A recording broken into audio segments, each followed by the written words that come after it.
আল্লাহ পাক জিব্রাইল আমিনকে বলবেন, জিব্রাইল তাড়াতাড়ি জমিনে যাও, আমি আল্লাহ জমিনকে ধ্বংস করে দিব।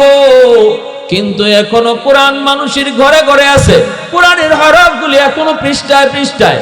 যাও কোরআনের হরফগুলি উঠায় নিয়ে আসো। জিব্রাইল আমিন কিয়ামতের আগ মুহূর্তে দুনিয়াতে তিনি আবারও আসবেন কোরআনের হরফগুলি উঠায় নেওয়ার জন্য। বাংলার মুসলমান কোরআন খুলবে যুবক, কোরআনের হরফ তারা পাবে না। ভারতের মুসলমান কোরআন খুলবে, হরফ পাবে না। আরবের মুসলমান কোরআন খুলবে, হরফ পাবে না। ওই দিনই দুনিয়ার শেষ দিন, আল্লাহ পাক দুনিয়া রাখবেন না। অতএব আল্লাহ বুঝায় দিলেন, কোরআন আছে তো দুনিয়া আছে, কোরআন থাকবে না তো দুনিয়া আল্লাহ রাখবে না। আমি আপনি টিকে আছি মাদ্রাসার উসিলায়, মেম্বারে টিকে আছে মাদ্রাসার উসিলায়, চেয়ারম্যানের আল্লাহ টিকায় রাখছে মাদ্রাসার উসিলায়, জমিদারের জমিদারি টিকায় রাখছে আল্লাহ মাদ্রাসার উসিলায়। এখনো জমিনে ফসল হয়, গাছ থেকে ফুল হয়, ফল হয় মাদ্রাসার উসিলায়। সূর্য পূর্ব দিকে উঠে পশ্চিমে ডুবে মাদ্রাসার উসিলায়। যেদিন থেকে মাদ্রাসা বন্ধ হয়ে যাবে, মানুষজন মাদ্রাসা থেকে মুখ ফিরে নিবে, উলামায়ে কেরাম থেকে মুখ ফিরে নিবে, নিজের সন্তানকেও মাদ্রাসায় পড়াবে না, নাতিনশাকেও হাফেজ বানাবে না। মানুষ যখন আল্লাহর কালাম থেকে মুখ ফিরে নিবে, আল্লাহ বলবেন তখন জমিনের প্রয়োজন নাই, সব কিছু দার দার খেদমত বন্ধ করে দিবে। পরপর আযাব আর গজবের দ্বারা জমিনটারে আল্লাহ ধ্বংস করে দিবে। অতএব বুঝে থাকলে বলেন, আমাদেরকে আল্লাহ বাঁচায় রাখছে, উসিলা হলো কোরআনের শিক্ষা। ঠিক না নি? কার উসিলায় টিকে আছে? কার উসিলায় আল্লাহ আমাদেরকে খাওয়ায়? কাদের উসিলায় বাঁচায়? কোন শিক্ষার উসিলায় আল্লাহ দুনিয়া টিকায় রাখছে? কোরআনের শিক্ষা। অতএব কেউ যদি কয় আমি মাদ্রাসা টিকায় রাখছি, ভুল কথা। তুমি লক্ষ টাকা দান করো আর কোটি টাকা দান করো, এমন বইল না মাদ্রাসা আমি টিকায় রাখছি। বরং বলো, আমার মালিকের কথা যদি তুমি মর্ম বুঝো, তাহলে তুমি বলবা মাদ্রাসার উসিলায় আল্লাহ আমাকে টিকায় রাখছে। আমি একজন মাদ্রাসার ছাত্রকে খাওয়াই, লজিং রেখেছি মাদ্রাসার ছাত্র খাওয়াই। এইভাবে বলো না গোলাম, তুমি বলো এই ছাত্রের উসিলায় আল্লাহ আমাদেরকে খাওয়ায়। আমরা খাওয়াই না, আমাদেরকে তার উসিলায় আল্লাহ খাওয়ায়। কারণ আল্লাহ পাক এই কথাই বলেছেন, কোরআন জগতের জন্য রহমত। এর ব্যাখ্যা দিয়েছেন আল্লাহর নবী তার হাদিসে। নবীজি বলেন, ইন্নাল আলিমা ইয়াস্তাগফিরু লাহু মান ফিল আরদ ওয়া মান ফিস সামা হাত্তাল হিতানু ফি জাওফিল মা ওয়া ফি রিওয়ায়াতিন আন-নামলাতু ফি জুহরিহা আও কামা ক্বালা আন-নাবিয়্যু আলাইহিস সালাম। নবীজি বলেন, উম্মতের দল, উলামায়ে কেরামের মর্যাদা, হাফেজে কোরআনের মর্যাদা তোমরা যদি নাও বুঝো, মাদ্রাসার কদর যদি তোমরা ঠিক মতো নাও জানো, নাও বুঝো, নবীজি বলেন আসমান জমিনের ভিতরে আর যত মাখলুক রয়েছে, আসমান জমিনের ভিতরে আর যত মাখলুক রয়েছে, আসমানের ফেরেশতা বলো আর জমিনের পিপিলিকা বলো, পানির নিচের মাছ বলো, জঙ্গলের বাঘ বলো আর ভাল্লুক বলো, তুমি যত মাখলুক আসমান জমিনে তুমি দেখতে পাবারে উম্মত, তোমরা যদি মাদ্রাসার কদর নাও বুঝো, ওরা ঠিকই বুঝে। এমনকি গর্তের পিপিলিকায় কয়, মালিক মাদ্রাসার হায়াত তুমি বাড়ায় দাও, হাফেজে কোরআনের হায়াত তুমি বাড়ায় দাও, সমাজে সমাজে তুমি মাদ্রাসা কবুল করে নাও। পানির নিচের মাছও এই দোয়া করে, গাছের পাতাটাও এই দোয়া করে। নবীজি বলেন, জানুনি কেন তারা এই দোয়াটা করে? গাছের পাতায় কয়, মালিক আমি গাছ, এখনো দুনিয়ায় জীবিত আছি, বেঁচে আছি এই মাদ্রাসার উসিলায়, হাফেজে কোরআনের উসিলায়, আলেমে দ্বীনের উসিলায়। যদি একজন হাফেজের হায়াত বাড়ে, জমিনের হায়াত বেড়ে যায়। আর যখন জমিনের হায়াত বেড়ে যায়, তখন আমি মাছ আর পিপিলিকার হায়াতও বেড়ে যায়। একটু আওয়াজ দিয়ে কও না সুবহানাল্লাহ। আর একটু জোরে আল্লাহু আকবার। এ যুবক আওয়াজ দিয়া কো আল্লাহু আকবার। প্রশংসা করব কার? আর একটু জোরে মালিকের নাম কার? वहदत की हिफाजत नहीं बेकुवत बाजू, वहदत की हिफाजत नहीं बेकुवत बाजू, आती नहीं कुछ कमी हक़ खुदा दाद, आती नहीं कुछ कमी हक़ खुदा दाद। ऐ मर्द खुदा तुझको कुव्वत नहीं हासिल, जा बैठ किसी गार में अल्लाह को कर याद, जा बैठ किसी गार में अल्लाह को कर याद। ये सच है कि बातिल की तरफदार नहीं हम, ये सच है कि बातिल की तरफदार नहीं हम, गद्दार न समझो हम गद्दार नहीं हम। फूलों की तरह नरम मिजाज अपना है नजर, हम तेरी नहीं नेज़ा व तलवार नहीं हम तेरी नहीं नेज़ा व तलवार नहीं हम। मुसलमान आवाज को अल्लाहु আকবার। এজন্য আমার ভাইরা বন্ধুরা যুবক, নবীজি বলেন উম্মতের দল গর্তের পিপিলিকায় মাদ্রাসার কদর বুঝে, হাফেজ কোরআনের কদর বুঝে, পানির নিচের মাছ তাদের কদর বুঝে। এজন্য 24 ঘন্টা আল্লাহর কাছে দোয়া করে, এমনকি ফেরেশতারাও দোয়া করে। আওয়াজ দিয়ে সুবহানাল্লাহ। ভাইরা বন্ধুরা, এই কথাটা তো বুঝতেন আল্লাহর ওলিগণ। মুহাম্মদুল্লাহ হাফিজি বুঝতেন, শাইখে বরুনি বুঝতেন, আপনাদের বড় হুজুর রাহিমাহুল্লাহ বুঝতেন, ফখরে বাঙ্গাল বুঝতেন। যার কারণে যেখানে যাইতেন সেখানেই সবার আগে মাদ্রাসা কায়েম করতেন। কারণ তারা দেখতেন, অন্তর চোখে দেখতেন, মাদ্রাসা হলো আসমানের খুঁটি, মাদ্রাসা হলো আসমানের খাম্বা খুঁটি। মুহাম্মদুল্লাহ হাফিজি ছোট্ট বালক, কোরআন শিক্ষা করার জন্য তিনি ভারতের পানিপথ চলে যাবেন। কেমনে যাবেন, কিভাবে যাবেন চিনেন না। চাঁদপুর লঞ্চ ঘাট থেকে কোন রকম ট্রলারে করে খুলনার কাছে গিয়ে পৌঁছলেন। তখনকার দিনে সরাসরি ভারত যাওয়া যেত না, ট্রেনে খুলনা থেকে যাওয়া লাগতো। কিন্তু কেমনে যাবেন, ছোট মানুষ, আল্লাহর কোরআনের প্রেমিক, খুলনা থেকে কেমনে যাবেন?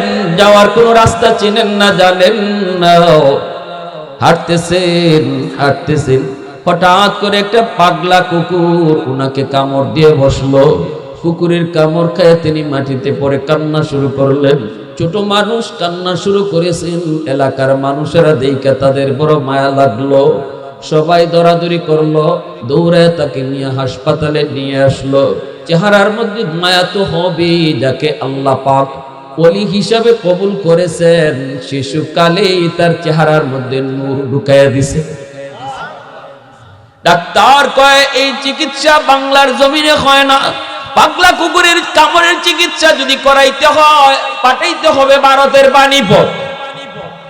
কোথায়? ভারতের পানিপথ পাঠাইতে হবে। হাফিজি 10-12 বছরের বালক, চোখের পানি ফলায় কান্দে আর কয়, মালিক আমি তো পানিপথ যাওয়ার জন্যই বের হয়েছি, কিন্তু কেমনে যাব জানি না, তুমি আমারে কুকুরের কামড় খাওয়াইয়া বুঝি পানিপথ পাঠাইতেছো। এলাকার মানুষের মধ্যে বড় মায়া লাগলো। মানুষেরা নিয়া ট্রেনের কাছে যায়, ট্রেনের টিকিট কাইটা টিটির কাছে সন্দেহ কই নাও, টিটি সাহেব বাচ্চাটারে আপনি পানিপথ হাসপাতালের সামনে নামায় দিয়েন, কারণ এই চিকিৎসা বাংলাতে নাই, এই চিকিৎসা আছে পানিপথ। তখনকার সময়ে কোরআনের মার্কাজ, এলেমের মার্কাজ ছিল পানিপথ। বর্তমানে এলেমের মার্কাজ হলো দারুল উলুম দেওবন্দ। তখনকার সময় এলেমের মার্কাজ ছিল পানিপথ। ওখানে তিনি গেলেন, নামায় দেওয়া হলো, চিকিৎসাও নিলেন। এরপরে ওনার চিকিৎসা তো উদ্দেশ্য নয়, উদ্দেশ্য হলো মাদ্রাসায় যায় ভর্তি হওয়া। চলে আসলেন বড় হুজুরের কাছে, এসে সালাম দিয়া বলতেছেন, উস্তাদজি আমি বাংলার জমিন থেকে এসেছি বলে। কেমনে কয়? একা একা। আল্লাহু আকবার। কেমনে কো হুজুর? চোখের পানি ফেলে কান্দে। আর কো হুজুর আল্লাহ আমাকে তার কুদরতি নিয়ে আসছে। কেমনে আসছে? আল্লাহ পাক আমাকে পানিপথ পাঠানোর জন্য কুকুরের কামড় খাওয়াইছে। চিকিৎসা বাংলায় হয় না, মানুষজন মায়া করে আমাকে ট্রেনে তুইলা দিছে। চিকিৎসা আমার হয়েছে হুজুর, এখন আপনি আপনার মাদ্রাসায় আমাকে ভর্তি করেন। আমি তো এসেছি কোরআন শিক্ষা করার জন্য, আমি এসেছি কোরআনের নূর অন্তরে নেওয়ার জন্য। কারণ আল্লাহ পাক রব্বুল আলামিন কার সিনার মধ্যে কোরআন ঢুকাবের যুবক, এই কথাটা দুনিয়ার মানুষ কেউ জানে না। জানেন শুধু কে? একটু জোরে বলেন না কে? আমার সন্তান হাফেজ হবে কি হবে না কেউ জানে না। জানেন কে? চেয়ারম্যানের ছেলে হলেই সে হাফেজ কোরআন হয় না, মন্ত্রী পোলা হইলেই হাফেজ বানানো যায় না, ঠিক কি না? শিল্পপতির ছেলে হইলেই টাকার জোরে হাফেজ বানানো যায় না। টাকা দিয়া ক্ষমতা দিয়া হরিণের চোখ পাওয়া যায়, কিন্তু হাফেজ কোরআনের ডিগ্রি কিনা যায় না। এটা আল্লাহ পাক রব্বুল আলামিন নিজেই নিজে নির্বাচন করেন। সুম্মা আওরাসনাল কিতাব, সুম্মা আওরাসনাল কিতাব আল্লাযীনা ইসতাফাইনা মিন ইবাদিনা। আল্লাহ পাক রব্বুল আলামিন কয়, কোরআনের নূর কোন সিনার ভিতরে আমি দিব, কোরআনের নূর কার সন্তানের সিনায় দিব, এটা আমি আল্লাহর একান্তই নির্বাচন। আমি নির্বাচন করি, আমি সেটা পছন্দ করি। নবী যেমন আল্লাহ পাকের নির্বাচন, নবী নির্বাচনের ক্ষেত্রে আল্লাহ পাক যেই শব্দ ব্যবহার করেছেন, আলেম কে হবে, মুফতি কে হবে, হাফেজ কোরআন কে হবে, এই নির্বাচনের ক্ষেত্রে আল্লাহ একই শব্দ ব্যবহার করেছেন। আমলের মাধ্যমে আব্দুল কাদের জিলানী হওয়া যায়, আমলের মাধ্যমে মঈনুদ্দিন চিশতি হওয়া যায়। নবীর দরজা আল্লাহ বন্ধ করে দিয়েছে, ওলির দরজা আল্লাহ বন্ধ করে নাই। আমলের মাধ্যমে নবী হওয়া যায় না, আব্দুল কাদের জিলানী হওয়া যায়। নবীর আমলের মাধ্যমে নবী হওয়া যায় না, মঈনুদ্দিন চিশতি হওয়া যায়। ঠিক তেমনি ভাবে আল্লাহ পাক রব্বুল আলামিন কয়, কার সিনার ভিতরে আমি কোরআন ঢুকাবো এটাও শুধু আমি আল্লাহ জানি। সুবহানাল্লাহ। আমার হাজারো হাজারো বান্দার ভিতর থেকে যেই সিনাটাকে আমি আল্লাহ চুজ করি, আমি যখন দেখি তার বাবার চোখের পানি,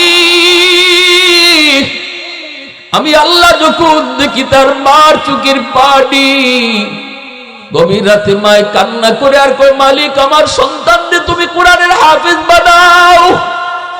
চোখের পানি ফেলায়া বাবা যখন কই, মালিক আমার কোরআন সন্তানকে তুমি কোরআনের পাখি বানাও, ওই বাপ মার চোখের পানি আর দিলের হালত দেইকা আমি আল্লাহ তার সন্তানের সিনাকে কোরআনের জন্য চুজ করি।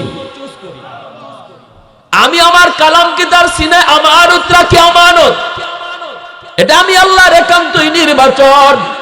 মুহাম্মদুল্লাহ হাফিজ জি উস্তাদের কাছে যা কান্না করে আর কো, উস্তাদ জি আমাকে আপনি মাদ্রাসায় ভর্তি করুন।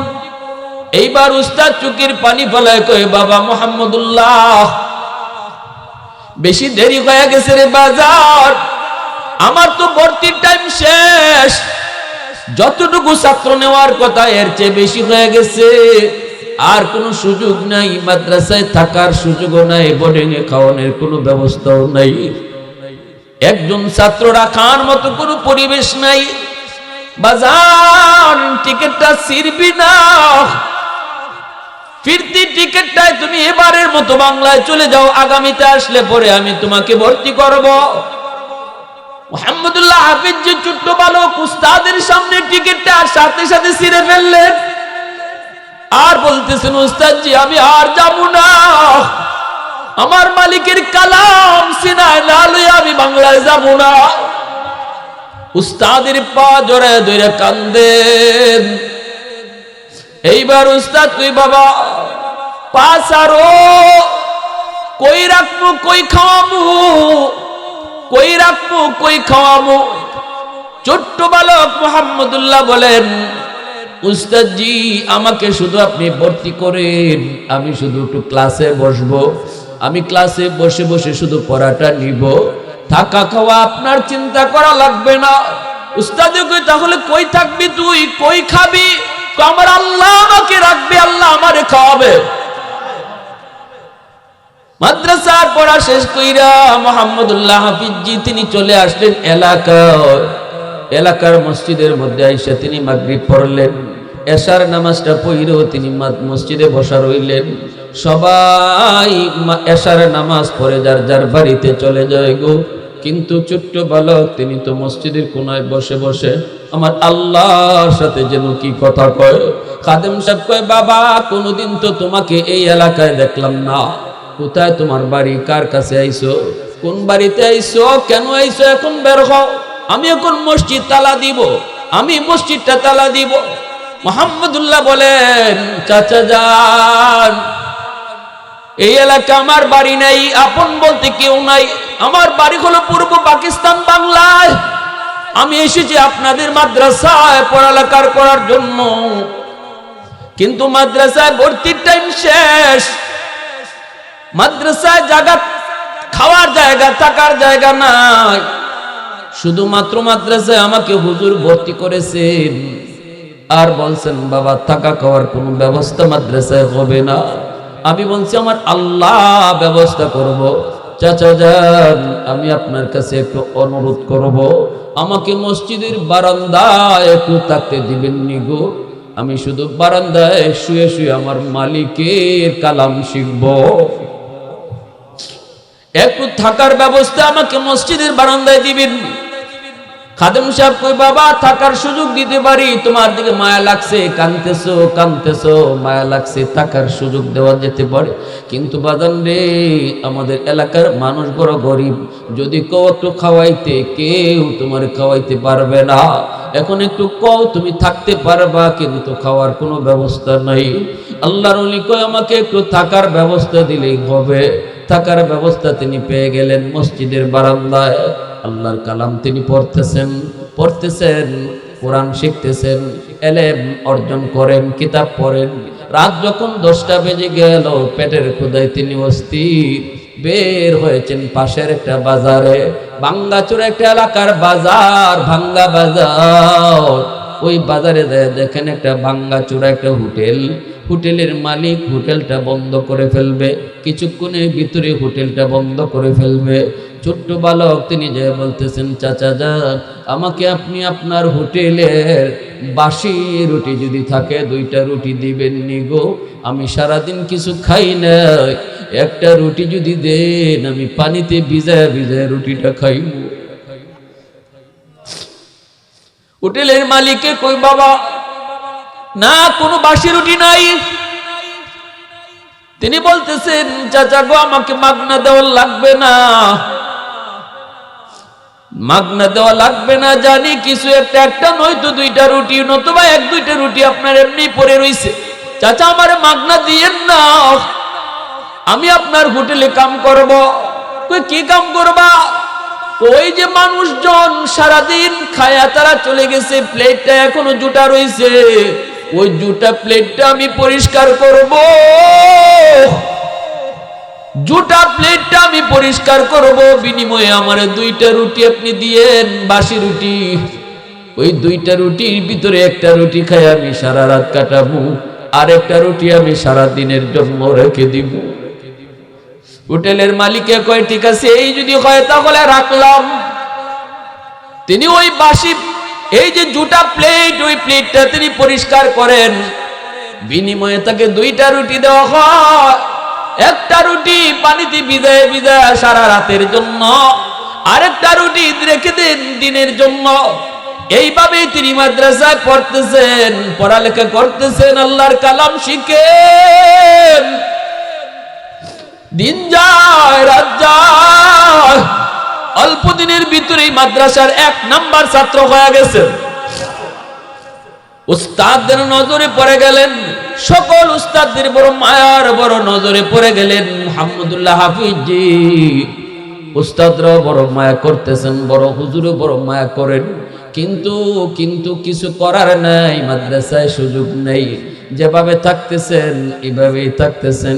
উস্তাদও ডাক দিয়ে আইনা কাছে আইনা কান্দেন আর বলেন, বাবা মোহাম্মদুল্লাহ জানি, ও বাবা আর কান্দায়ও না, নিজেও কান্দো না, আমারও কান্দেও না, কষ্ট করো, আল্লাহর কালাম সিনায় নিতে কষ্ট করতে হয়। এইভাবে বুঝ দিয়া পড়াইতেছেন পড়তেছেন।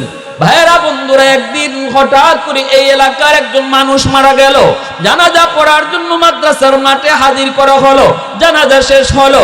ওই এলাকার রসুম ছিল, জানাজার পর 40 দিনের জন্য একজন ছাত্রের লজিং রাখা হয়। ওই মানুষগুলি বলতেছে, হুজুর 40 দিনের জন্য একজন ছাত্রদের লজিং রাখবো, যেই লোকটা মারা গেল তার ছেলেরা খাওয়াবে। হুজুর বলতেছে, বাবা মোহাম্মদুল্লাহ আয়, বাবা আয়, আর মসজিদে থাকা লাগবে না, আর হোটেলে কাম কইরা পড়ালেখা করা লাগবে না, আজকে থেকে তোমার লজিং রেডি, 40 দিনের জন্য অন্তত কোনো চিন্তা নাই, আজ থেকে ওই বাড়িতে তোমার লজিং। মোহাম্মদুল্লাহ হাফিজ জি তিনি ওই বাড়িতে গেলেন, যা লজিং থাকেন, এইবার কোনো টেনশন নাই, আলহামদুলিল্লাহ, খাওয়া থাকার পরিবেশ ভালো, মাদ্রাসা আইতেছেন যাইতেছেন পড়তেছেন, পড়ালেখার দিক দিয়েও সবার উপরে, আখলাকের দিক দিয়েও সবার উপরে, আমলের দিক দিয়েও সবার উপরে, সবার নজরে পড়ে গেলেন। 10 দিন 20 দিন 30 দিন 39 দিন হয়ে গেল, লজিং এর মেয়াদ আছে আর মাত্র 1 দিন। যেই মাত্র লজিং এর মেয়াদ 1 দিন মাত্র বাকি, সাথে সাথে এলাকার আরেকজন মানুষ মারা গেল। লাশ মাদ্রাসার মাঠে নিয়ে হাজির, জানাজা পড়ানো হয়। উস্তাদ জি 40 দিনের জন্য একজন ছাত্রদের, বড় হুজুর কয়, আমার মোহাম্মদুল্লাহ ওই বাড়িতে তার লজিংয়ের মেয়াদ আছে মাত্র আর 1 দিন বাকি, আগামী কাল থেকে তুমি ওই বাড়িতে লজিং। চলে গেলেন আর এক বাড়িতে, দ্বিতীয় মরা বাড়িতে যায় তিনি থাকেন, খান লজিং। এইভাবেই চলছে 30 দিন 35 দিন 39 দিন যেই মাত্র হয়ে গেল রে যুবক, 39 দিন হওয়ার লগে লগে আরেকজন মানুষ মারা গেল। লজিং এর মেয়াদ যেই মাত্র আর 1 দিন বাকি থাকে, একজন মানুষ মারা যায়। এলাকার মানুষের ভিতরে হইচই পড়ে গেল। মানুষের কানে কানে তারা কে যেন একজন আরেকজনকে বলতেছে, ব্যাপার কি? এই ছাত্রটার যখনই 39 দিন হয় তখনই এলাকার কেউ না কেউ মারা যায়, আবার জানাজা পড়ার পরে তাকে আবার লজিং দেওয়া হয়। হুজুর একটু খুলে বলেন ঘটনা কি? আমরা তো বুঝি না গো, আমরা তো কিছুই বুঝতেছি না। বড় হুজুর কয়, আমিও তো কিছু বুঝি না। ওই রাত্রে তিনি ঘুমাইছেন। বড় হুজুর নিজেও টেনশনে পড়েছেন, রাতে ঘুমাইছেন, স্বপ্ন যুগে আমার আপনার নবী সরওয়ারে দু জাহান রাহমাতুল লিল আলামিনের সাথে সাক্ষাৎ। আল্লাহ নবী, রহমতের নবী, মায়ার নবী, দু জাহানের বাদশা ডাক দেয়া কয়, ও আহমদ, তুমি টেনশনে পড়ে গেছো কেন? মানুষ 39 দিনের মাথায় কেউ না কেউ মারা যায়। তুমি তো জানো না আমার মোহাম্মদুল্লাহ আমার আল্লাহর কাছে কত প্রিয়। তুমি তো জানো না আমার মোহাম্মদুল্লাহ ছোট্ট বালক, বাংলা থেকে এসেছে, আল্লাহর কত প্রিয়। তাড়াতাড়ি করে তার মাদ্রাসায় স্থায়ীভাবে থাকা খাওয়ার ব্যবস্থা যে কোনো মূল্যে করো, নতুবা এলাকার একজন মানুষ আল্লাহ রাখবে না, তবু মোহাম্মদুল্লাহর খানা আল্লাহ বন্ধ করবে না।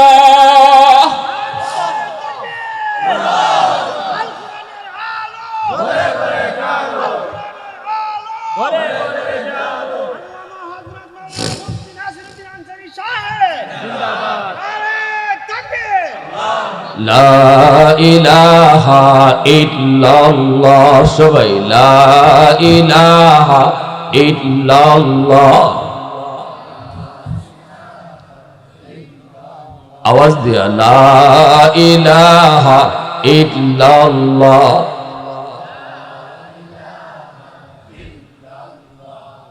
লা ইলাহা ইল্লাল্লাহু, লা ইলাহা ইল্লাল্লাহ লা ইলাহা ইল্লাল্লাহ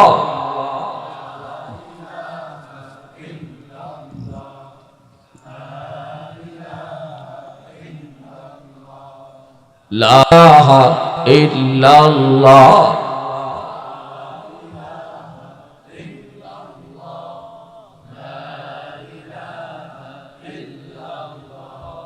লা ইলাহা ইল্লাল্লাহ মুহাম্মাদুর রাসূলুল্লাহ।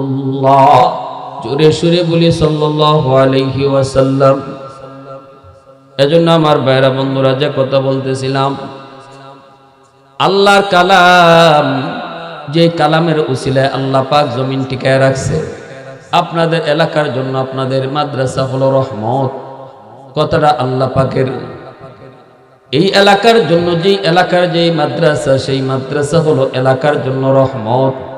এই মাদ্রাসা যতদিন থাকবে আল্লাহ তার রহমতের চাদর দিয়া এলাকারে ডেকে রাখবে। যেখানে রহমতের চাদর দিয়ে আল্লাহ পাক ডেকে রাখে, আসমানি জমিনি গজব থেকে আল্লাহর হেফাজত করে।